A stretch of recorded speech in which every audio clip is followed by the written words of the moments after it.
Dodo. Dodo con nào kì? Con nào kì? Ừ.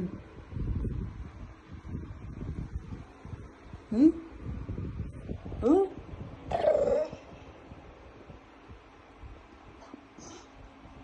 Đi bằng rầu. À bằng rồi. Hey đó khóc nha. Hey đó. Hey đó. Đi nói nói.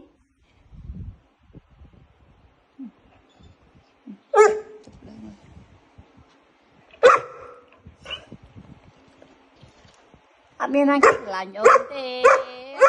Anh miên anh cái là nhộn tê. Hey đó. Con nào kê?